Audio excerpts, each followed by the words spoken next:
ہم سے کوئی زیادتی نہ ہو, کسی کو ہماری وجہ سے تکلیف نہ پہنچے. میں دوستوں سے کہا کرتا ہوں چلو اس طرح کرو, کسی کا بھلا نہیں کر سکتے نقصان ہی نہ کرو, فائدہ نہیں کر سکتے تو کسی کے ساتھ ظلم ہی نہ کرو, کسی کو دعا نہیں دے سکتے تو بد دعا ہی نہ دو. چلو ایسا کرو کہ اپنے وجود کو رکاوٹ ہی نہ بناؤ, کسی کے لیے آسانی پیدا کرنے کی صحیح کریں, مل جل کے کسی کا بھلا کرنے کی کوشش کریں, لوگوں کے لیے خیر جمع کرنے کا ارادہ کریں, کوشش کریں کس حد تک کسی کا بھلا ہو سکتا ہے. لیکن مظلوم جو ہے, جس پر زیادتی کی جا رہی, یاد رکھیے گا, سمجھ لیجئے گا, جس طرح لوگ کہتے ہیں نا فلانے آدمی کو کہ یہاں آگ ہے اس سے بچ, یہاں تیر برس رہے ہیں بچ جا, یہاں گولیاں چل رہی ہیں بچ جا. مظلوم کی بد دعا سے بھی اسی طرح بچنا چاہیے. جب لوگ کسی کو اتنا مجبور کر دیتے ہیں نا کہ بے بس ہو جائے اور وہ اور کسی سے کچھ نہ کہہ سکے, جب وہ اس بات پر مجبور ہو جائے کہ اب کسی کو کچھ نہیں کہہ سکا اور پھر وہ رو کے رب کے حضور عرض کرے, اس وقت سے بچے, مظلوم کی بد دعا سے بچے.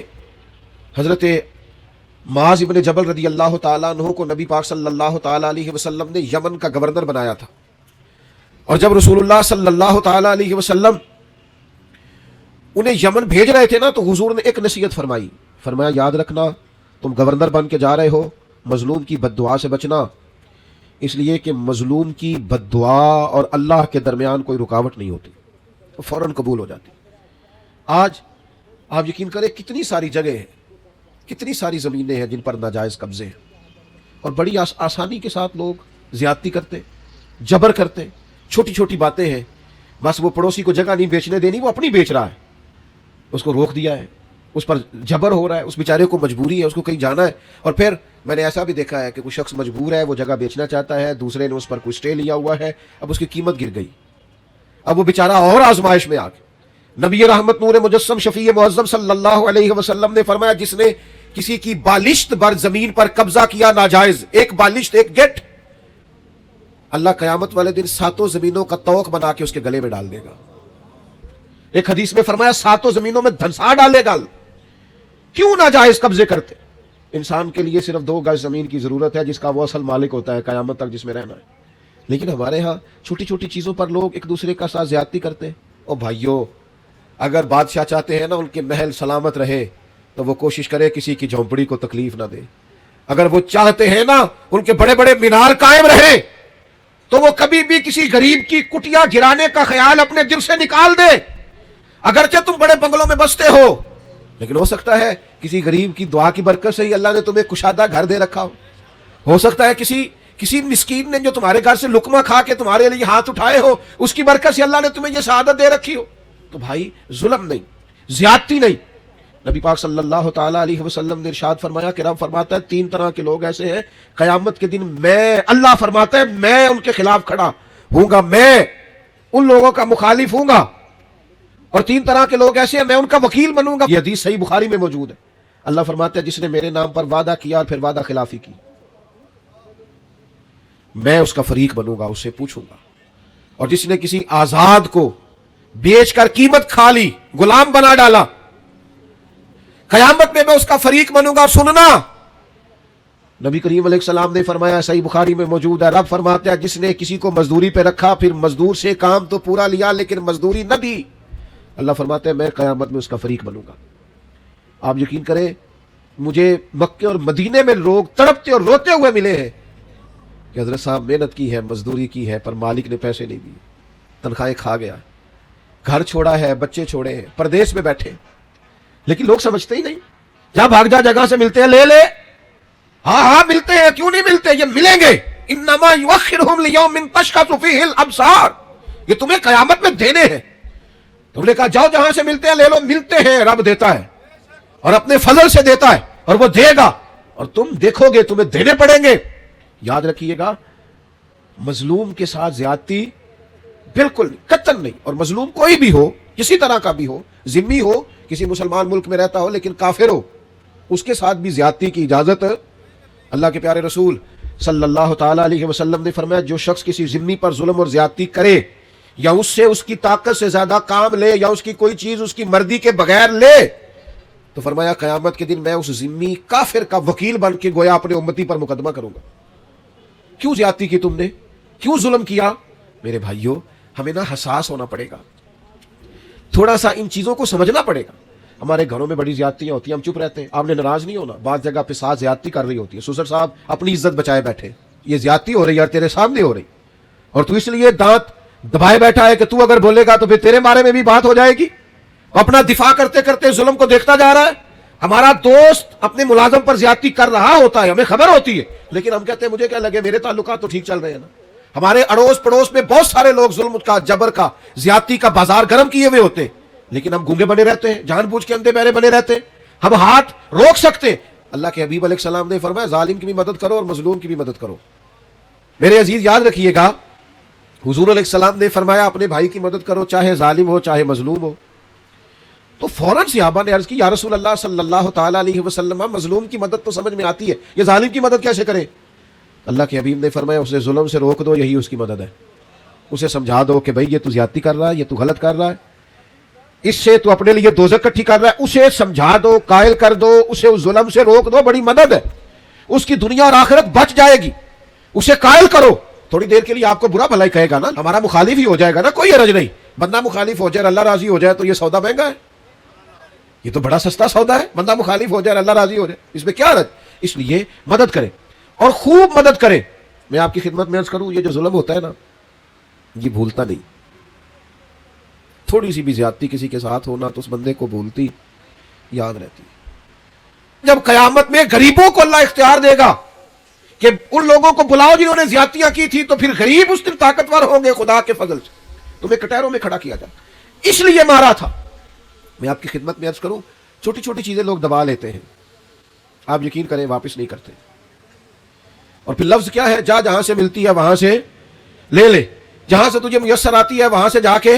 اللہ کے رسول صلی اللہ علیہ وسلم نے فرمایا, یہ سنن ابو داؤد میں بھی حدیث موجود ہے اور دیگر جگہوں پر بھی موجود ہے. حضور فرماتے ہیں اللہ تعالیٰ دنیا میں کسی گناہ کی سزا اتنی جلدی نہیں دیتا جتنی جلدی ظلم اور قطع رحمی کی سزا دیتا ہے.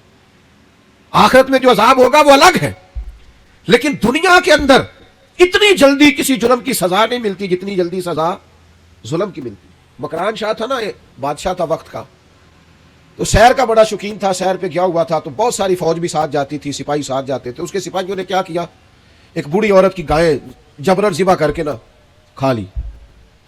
اب وہ بوڑھی نے جب بات کی تو انہوں نے ڈانٹ دیا. جس دن بادشاہ نے واپس جانا تھا, کسی طریقے سے ایک پل تھا, دریا کے اوپر سے گزرتا تھا, دریا کے اس پار جنگل تھا جہاں کچی بستیاں, وہاں اس بوڑھی کی گائیں ذبح کر کے وہ کھا گئے.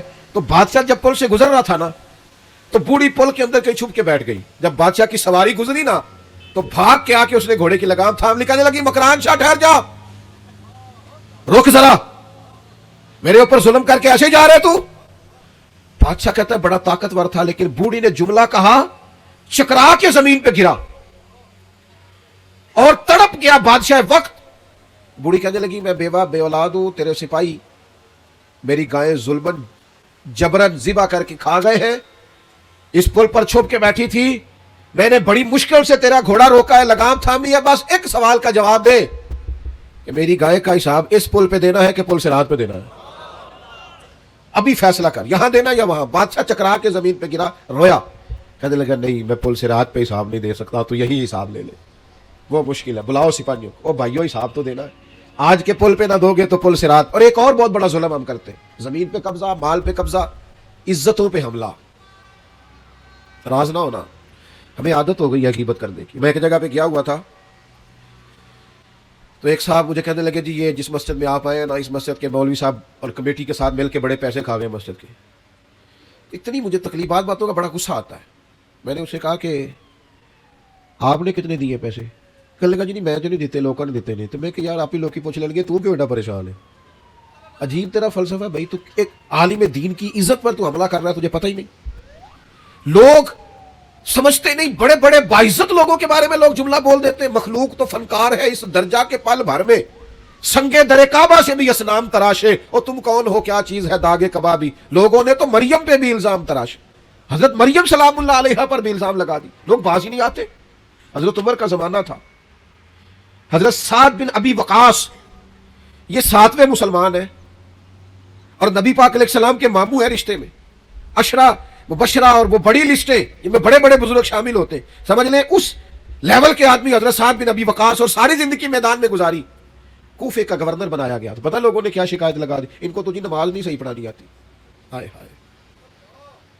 حضرت سعد بن ابی وقاص سے جناب عمر نے پوچھا, اور یہ بخاری مسلم میں حدیث.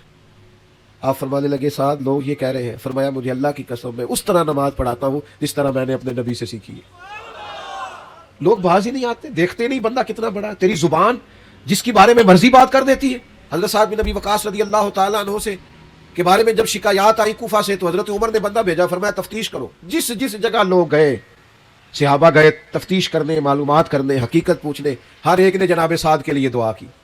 کہا اتنا اچھا آدمی. لیکن ایک شخص تھا اسامہ بن قتادہ, ابو سعدہ, وہ کھڑا ہو گیا. اس نے 3 باتیں کی. کہنے لگا جی دیکھیں کتنے بڑے آدمی کی عزت پر حملہ کر رہا, کتنا بڑا ظلم کر رہا. کہنے لگا جی ایک تو یہ لوگوں کو جنگ میں بھیج دیتے, خود نہیں جاتے. ایک مال غنیمت صحیح تقسیم نہیں کرتے. ایک فیصلے ٹھیک نہیں کرتے. حضرت سعد بن ابی وقاص 7ویں مسلمان, نبی پاک کے ماموں, قربان جائے. حضرت سعد کو بڑی تکلیف ہوئی. جب عزت دار آدمی کے بارے میں لوگ بات کرتے دل ٹوٹ جاتا. تڑپ گئے اور عرض کرنے لگے, یہ بخاری مسلم کی صحیح حدیث جید سند کے ساتھ حدیث عرض کر رہا ہوں. حضرت سعد بن ابی وقاص اللہ کے حضور عرض کرنے لگے, مالک اگر یہ بندہ جھوٹا ہے نا تو اس نے میرے بارے میں 3 باتیں کی ہیں, میں بھی 3 بددعائیں اسے دیتا ہوں. اللہ ایک اس کی عمر لمبی کر دے, ایک اس پر محتاجی غالب کر دے, ایک اسے فتنوں میں مبتلا کر دے. لوگ کہتے ہیں اس کی اتنی لمبی عمر ہو گئی تھی کہ یہ بھویں اس کی جھک گئی تھی اور گلیوں میں مانگتا پھرتا تھا. بڑھاپا تھا, چلا نہیں جاتا تھا, لیکن معاذ اللہ فتنے کا یہ حال تھا, اس حالت میں بھی لڑکیوں کو چھیڑتا. لوگ لانتے برساتے, کہتے تو کیا کرتا ہے؟ تو کہنے لگا لوگوں تمہیں پتہ نہیں, مجھے جناب سعد بن ابی وقاص کی بد دعا لگ گئی ہے. یہ بد دعائیں پیچھا کرتی ہیں, نیند میں سراغ کر دیتی ہیں. مجھے بے چینی رہتی ہے, بے قراری رہتی ہے, مجھے اضطراب رہتا ہے, مجھے گھر میں نیند نہیں آتی. اور غور کر, تو نے بد دعا تو نہیں لے لی کسی مظلوم کی؟ سوچ, کسی کو تکلیف تو نہیں دے بیٹھا, کسی کا مال تو نہیں دبا لیا, کسی کی عزت پر حملہ تو نہیں کیا. نبی اکرم صلی اللہ تعالی علیہ وسلم نے فرمایا, مسند احمد میں موجود ہے, فرمایا مظلوم کی آہ اللہ ضرور ضرور سنتا ہے. مظلوم کی, یہ یاد رکھنی آپ نے حدیث, مظلوم کی بد دعا اللہ ضرور سنتا ہے. اگرچہ مظلوم فاسق فاجر ہو, اگرچہ مظلوم کافر ہو, اس کے کفر کا وبال اس پر, اس کے گناہ کا وبال اس پر, لیکن اگر کسی بندے نے اس پر ظلم کیا تو اللہ اس کی بات کو ضرور سنے. اور ہم تو عزت دار لوگوں کے بارے میں باز نہیں آتے, باوقار لوگوں کے بارے میں باز نہیں آتے. اولیاء صوفیاء کے بارے میں لوگوں کی زبانیں کھل گئی ہیں, لوگ بات سمجھتے نہیں کس کے بارے میں کیا کہہ رہے ہیں. میں آپ کو یقین کے ساتھ کہتا ہوں, پہلے ہم یہ کبھی سنا کرتے تھے اور یہ ہمارے تجربے تھے, باتیں گزری تو ہمیں سمجھ آئی, تجربے سے گزری تو سمجھ آئی کہ تلوار کے زخم بھر جاتے ہیں, زبان کے زخم بھرتے نہیں. او میرے دوستو, کسی کو کوئی تھپڑ مارتا ہے تو وہ درد چند لمحوں کے لیے ہے, لیکن کسی کو گالی دیتے ہو تو وہ زخم بھرتا. اور اگر اپنے کسی پیارے کے بارے میں بیٹھ کے کہیں غیبت کرتے ہو نا, میں نے ایک دفعہ اپنے ایک دوست کے بارے میں اس کی غیر موجودگی میں کہا تھا, میں نے کہا یار ساری دنیا بات کر لیتی, تو نہ کرتا. تجھ سے شکوہ نہیں بے وفائی کا, پر تجھ سے امید بہت زیادہ تھی. تیرا تو پیار تھا, تیرا بنتا نہیں تھا, تجھے نہیں چاہیے تھا. اور پھر آپ ایک بات آپ کو بتاؤں, جن کے پاس بیٹھ کے ہم غیبتیں کرتے ہیں نا, یہ سگے نہیں ہوتے, یہ فوراً جا کے سناتے. اور آدھی بات آپ نے کی ہوتی ہے, باقی آدھی ان کے پاس ہوتی ہے. اور کچھ لوگوں کو چسکا لگا ہوتا ہے لوگوں کی عزتوں پہ ہاتھ ڈالنے. یہ کام کبھی نہ کریں, اور لوگ کر دیتے ہیں. میں نے اپنی زندگی میں دیکھا ہے ایسے واقعات. ایک بات آپ مجھے بتائیے, اتنا بڑا مجمع ہے, ہوتا حد نگاہ دوست ہی دوست ہے. مجھے بتاؤ, ہزاروں میں آپ لوگ ہیں یہاں, آج کسی بزرگ آدمی کے بارے میں, اسکول ٹیچر کے بارے میں, پروفیسر کے بارے میں, عالم کے بارے میں کوئی عورت اٹھ کے کہہ دے کہ اس نے میرے ساتھ 10 درازی کی ہے, تو لوگ تفصیل پوچھیں گے جا کے اس بندے سے کہ تو نے کیا کہ نہیں. کس کی مانی جاتی ہے؟ کوئی تفصیل ہی نہیں پوچھتا, کوئی کسی طرف جاتا ہی نہیں, کوئی وضاحت ہی نہیں لیتا, بات گھوم جاتی ہے. اور آپ میں 99 خوبیاں ہو, اس کی تشہیر نہیں کرتے لوگ, لیکن ایک خامی ہو تو زیادتی کرتے, جگہ جگہ بات کو گھماتے, اور باتوں کا وجود نہیں ہوتا, وہ باتیں عام کر دیتے. حضرت سعید بن زید عشرہ مبشرہ صحابی ہے, حضرت عمر کے بہنوئی ہے. یہ وہی حضرت سعید بن زید ہے جن کو حضرت عمر نے بڑا مارا تھا کلمہ پڑھنے پر, پھر انہوں نے کہا کیا تجھے بھی لے جائے. صحیح حدیث میں موجود ہے بخاری مسلم میں. حضرت سعید بن زید پر ایک عورت نے الزام لگا دیا.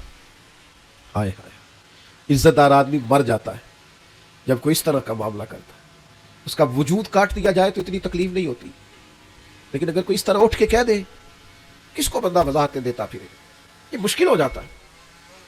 اتنا ظلم ایک عورت نے, اور اشرا مبشرہ صحابی جن کی زندگی اتنی محفوظ ہے کہ نبی پاک نے انہیں دنیا میں رہتے ہوئے جنت کی بشارت دے دی.